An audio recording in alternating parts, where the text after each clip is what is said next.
अस्सलाम वालेकुम। आज हम पढ़ेंगे कंसेप्चुअल क्वेश्चन नंबर 5। यहाँ पर what would happen to your weight of the mass weight if the mass of the earth double.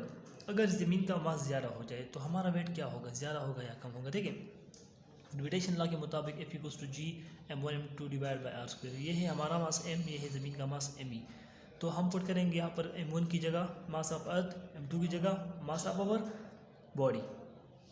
तो हमारे साथ इक्वेशन आएगा m1 की जगह मास ऑफ अर्थ, m2 की जगह मास ऑफ बॉडी और r की जगह फासला कितना है। तो फासला इस मास और इस मास के सेंटर के दरमियान कितना है, जितना ज़मीन की रेडियस है। तो हम r की जगह क्या पुट करेंगे, रेडियस ऑफ अर्थ। फोर्स ज़मीन की होती है वेट, तो w की जगह हम पुट करेंगे वेट। बाकी वही इक्वेशन दोबारा हम लिखेंगे।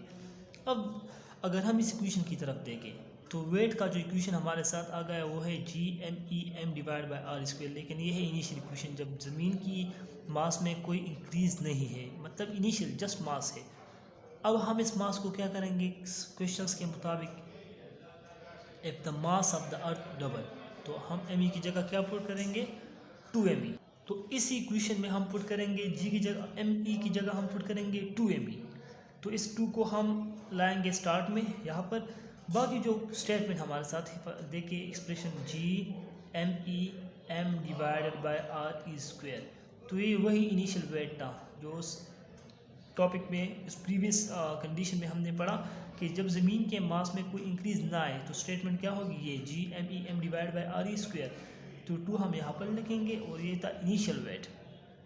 तो 2 इंटू इनिशियल वेट, तो 2 इंटू इनिशियल वेट का मतलब है कि आपका वेट 2 टाइम इंक्रीज़ होगा जब ज़मीन का मास ज़्यादा होगा। क्वेश्चन नंबर 6 है कि जो हेवियर ऑब्जेक्ट्स है और जो लाइटर है, मतलब हल्का और भारी जिस्म, वो ज़मीन की तरफ एक ही एक्सेलरेशन से या ग्रेविटी से आती है। ये क्यों आती है, देखें। हमें पता है स्मॉल जी की value 9.8 metre per second square and the absence of air light and heavier object fall at the same rate toward earth. अगर हवा की मौजूदगी ना हो तो हर ऑब्जेक्ट ज़मीन की तरफ सेम एक्सेलरेशन से आता है, मतलब ज़मीन की कशिश उस दोनों के लिए सेम होती है। कैसे, देखिए, ग्रेविटेशन लॉ के मुताबिक F equals to G m1 m2 divide by r square. ये है first mass, mass of earth, second mass every mass, और r is the distance between this two radius. Force of earth होता है हमारे साथ wait, तो हम F की जगह पुट करेंगे W G mass of earth, second mass every mass n2 radius की जगह पुट करेंगे रेडियस ऑफ अर्थ। अगर हम इस एक्सप्रेशन की तरफ देखें तो यहाँ पर m और m कैंसिल होता है, g बराबर होता है G M E divide by r square. कभी भी जो ग्रेविटी है या 9.8 मीटर पर सेकंड स्क्वायर जो एक्सेलरेशन है वो कभी भी यहाँ पर मास है, देयर इज़ नो मास। ये ऑब्जेक्ट के मास पर डिपेंड नहीं करता, ये डिपेंड करता है मास ऑफ अर्थ पर। तो इस इक्वेशन से हमें क्लियर है कि कभी भी जिस एक्सेलरेशन से बॉडी ज़मीन की तरफ आती है, जिसको हम ग्रेविटी भी कहते हैं, ज़मीन की कशिश, वो डिपेंड नहीं करता है। यहाँ पर मास ऑफ ऑब्जेक्ट है नहीं, ये चीज़ देखें, ये मास इस इक्वेशन में मास है नहीं, तो ये डिपेंड नहीं करती, ये डिपेंड करती है सिर्फ और सिर्फ ज़मीन की मास पर। तो क्या क्लियर हुआ यहाँ से, from equation star gravity depend upon mass of अर्थ। ये सिर्फ डिपेंड करता है कि ज़मीन का मास कितना है, is independent to the mass of object. यहाँ पर ऑब्जेक्ट है नहीं, so heavier and lighter object fall with same rate.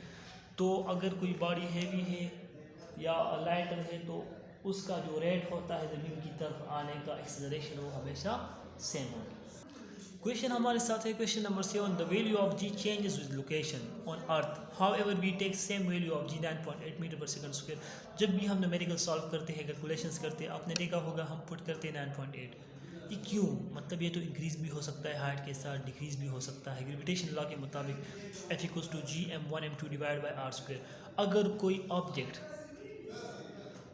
Surface से हाइट पर हो तो यहाँ पर हमारे साथ दो डिस्टेंस है। देखिए, ये एक डिस्टेंस है आर ई यहाँ से सरफेस तक, और दूसरा है हाइट।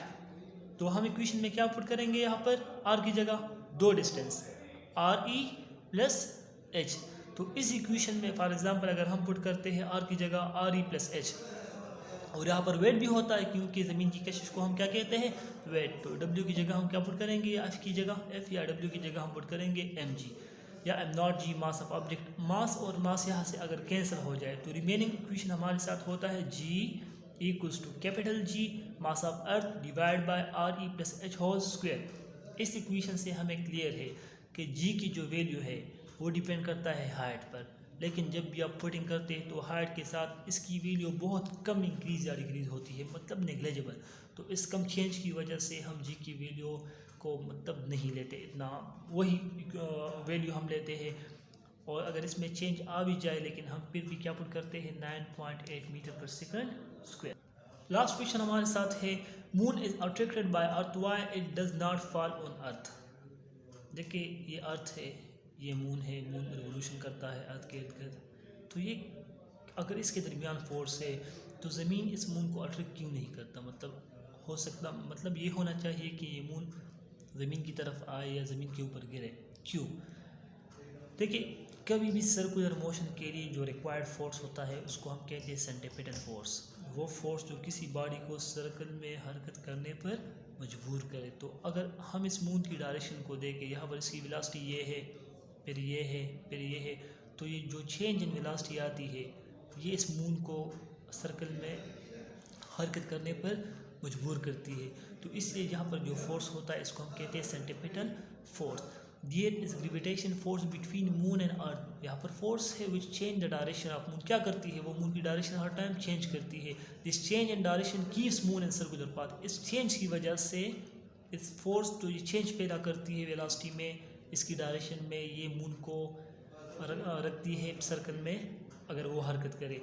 या इसका दूसरा आंसर ये है, यहाँ पर जो फोर्स होता है वो प्रोवाइड करता है सेंट्रीपिटल फोर्स। मतलब ये फोर्स कौन सा काम करती है, centripetal force. This gravitation force provide necessary centripetal force. तो ये फोर्स प्रोवाइड करती है सेंट्रीपिटल फोर्स, इसलिए मून ज़मीन की तरफ नहीं गिरती, वो ज़मीन के इर्द गिर्द हमेशा रिवॉल्व होती है और सर्कुलर पाथ में मोशन करती है।